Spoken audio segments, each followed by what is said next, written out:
എല്ലാവർക്കും വിനീത നമസ്കാരം. ശ്രീമദ് ഭാഗവതം ദശമസ്കന്ധം അധ്യായം 43 ശ്ലോകം 23, 24, 25, 26, 27, 28, 29, 30, 31 9 ശ്ലോകങ്ങൾ ഇന്ന് നമുക്ക് നോക്കാം. ആ മല്ലരംഗത്തിലേക്ക് അങ്ങനെ നവരസങ്ങളോട് കൂടിയിട്ട് ഓരോരുത്തർക്കും ഓരോന്നാണ് തോന്നിയത് ഭഗവാനെ കണ്ടപ്പോ. അങ്ങനെ പ്രവേശിച്ച ആ രാമകൃഷ്ണന്മാരെ കണ്ടപ്പോൾ ആ ജനങ്ങള് പലരും ഇവരെ പുകഴ്ത്തിക്കൊണ്ട് ഇങ്ങനെ പറയാണ്. പ്രത്യേകിച്ചും ശ്രീകൃഷ്ണ ഭഗവാനെ പുകഴ്ത്തിക്കൊണ്ട് ഓരോരുത്തരും സംസാരിക്കണം. 8 ശ്ലോകങ്ങള് കൊണ്ടാണ് ഈ വർണ്ണന. കൃഷ്ണായ വാസുദേവായ ഹരയേ പരമാത്മനെ പ്രണതക്ലേശനാശായ ഗോവിന്ദായ നമോ നമഃ. കോമളം കൂജയൻ വേണും ശ്യാമളോയം കുമാരക വേദവേദ്യം പരം ബ്രഹ്മ ഭാസതാം പുരതോ മമ. ശ്ലോകം 23. ഓം നമോ ഭഗവതേ വാസുദേവായ. ഓം നമോ ഭഗവതേ വാസുദേവായ. ഓം നമോ ഭഗവതേ വാസുദേവായ.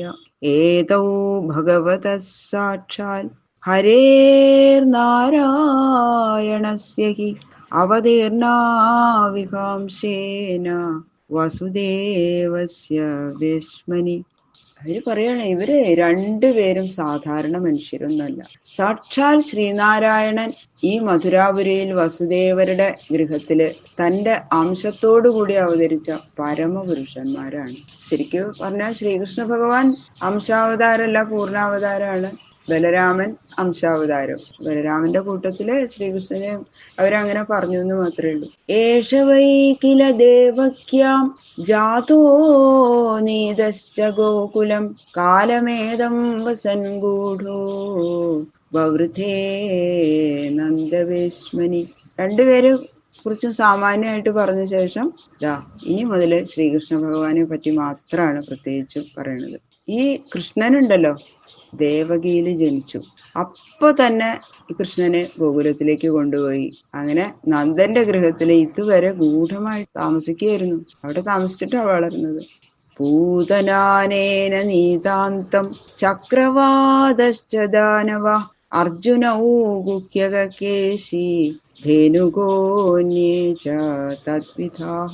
പൂതന എന്ന ആ നിശാചരി രാക്ഷസി, പിന്നെ ചുഴലിക്കാറ്റിന്റെ സ്വരൂപത്തിൽ പ്രവേശിച്ച ഒരു അസുരൻ തൃണാവർത്തൻ, ശംഖചൂടൻ, കേശി, ധേനുകൻ, ഇവരെ എല്ലാം ഈ ചെറിയ പ്രായത്തിൽ തന്നെ ഈ കൃഷ്ണൻ വധിച്ചു. പിന്നെയോ ഇതുപോലെയുള്ള വേറെ ചില അസുരന്മാരെയും അന്തകന്റെ വിരുന്നുകാരാക്കി തീർത്തതും അർജുന വൃക്ഷങ്ങളെ പുഴക്കി വീഴ്ത്തിയതും ഈ കൃഷ്ണനാ. ഗാവസപാലായേതേന ദാവാഗ്നേ പരിമോചിതാ കാളിയോദമിത സർപ്പ ഇന്ദ്രശ്ച വിമതകൃത. കാട്ടുതീയിന്റെ മധ്യത്തിലാകപ്പെട്ട പശുക്കളെയും പശുപാലകന്മാരെയും ആ തീയിൽ നിന്ന് രക്ഷിച്ചതും കാളിയൻ എന്ന സർപ്പത്തിന്റെ അഹങ്കാരം ശമിപ്പിച്ചതും ദേവേന്ദ്രന്റെ ദുരഹങ്കാരം തീർത്തതും ഈ കൃഷ്ണനാ. സപ്താഹമേകഹസ്തേന ധൃതോദ്രിപ്രവരോ മുനാ വർഷവാദാശനിഭ്യശ്ച പരിത്രാതം ച ഗോകുലം. ഇന്ദ്രന്റെ അഹങ്കാരത്തെ നശിപ്പിക്കാനും തന്റെ അപ്രമേയ പ്രഭാവം ഭക്തന്മാരായ ഗോപന്മാർക്ക് കാട്ടിക്കൊടുക്കാനും വേണ്ടി ഗോവർദ്ധന പർവ്വതത്തെ ഒരു കൈകൊണ്ട് പൊക്കിപ്പിടിച്ച് 7 ദിവസം ഈ കൃഷ്ണൻ നിന്നു. അങ്ങനെ ഇന്ദ്രൻ സൃഷ്ടിച്ച അഘോര വൃഷ്ടി, കൊടുങ്കാറ്റ്, ഭയങ്കരമായിരിക്കുന്ന ഇടി എന്നിവയിൽ നിന്നൊക്കെ 7 ദിവസം രാവു പകൽ ഒരുപോലെ ഗോകുലത്തെ മുഴുവനും രക്ഷിച്ചതും ഈ കൃഷ്ണനല്ലേ പറയൂ. ഗോപ്യോസ്യ നിത്യമുദിത ഹസിത പ്രേക്ഷണം മുഖം പശ്യന്തോ വിവിധാൻ സ്ഥാപാൻ തരന്തി സ്മാശ്രമം മുദ. സുന്ദര മന്ദഹാസം ചെയ്തുകൊണ്ടും തങ്ങളുടെ നേരെ നോക്കുന്ന ഈ കൃഷ്ണന്റെ മുഖത്തെ അതിസന്തോഷത്തോടുകൂടി കണ്ടുകൊണ്ടിരിക്കുന്ന ഗോപികള് ഇഹലോകത്തിലുണ്ടാകുന്ന ആധ്യാത്മികാദികളായ ബഹുവിധ ദുഃഖങ്ങള് ഒട്ടും അറിയാതെ ഇരുന്നു. വദന്തി അനേന വംശോയം യഥോസു ബഹുവിശ്രുത ശ്രിയം യശോ മഹത്വം ച ലപ്സ്യത്തെ പരിരക്ഷിത. ഈ യദുവംശത്തെ ഈ കൃഷ്ണൻ ഏറ്റവും നന്നായിട്ട് പരിപാലിക്കും. ഈ കൃഷ്ണൻ ഇവിടുത്തെ രാജാവായി വന്നു കഴിഞ്ഞാൽ ഇതുപോലൊരു വംശം വേറെ ഇല്ലെന്ന് ലോകത്തിൽ കേൾവിപ്പെടും. അത് തീർച്ചയാണ് പറയണവര്. ഐശ്വര്യ സമൃദ്ധി, കീർത്തി, മാഹാത്മ്യം മുതലായിട്ടുള്ള ആ ശ്രേഷ്ഠതകള് ഈ വംശത്തിൽ അധികരിക്കും. ഇങ്ങനെ അറിവുള്ള ആളുകൾ പറയുന്നുണ്ട് എന്ന് പറയാറ്. അയം ചാസ്യ അഗ്രജ ശ്രീമാൻ രാമകമലലോചന പ്രലംബോ നിഗതോയേന വത്സകോയേ ബഗാദയ. പ്രലംബൻ, വത്സൻ, ഭഗൻ മുതലായിട്ടുള്ള അസുരന്മാരെ ഹനിച്ച ഈ കൃഷ്ണന്റെ ജ്യേഷ്ഠനായ ബലരാമനും കൃഷ്ണനെ പോലെ തന്നെ ഏറ്റവും ശോഭയുള്ളവനാണ്.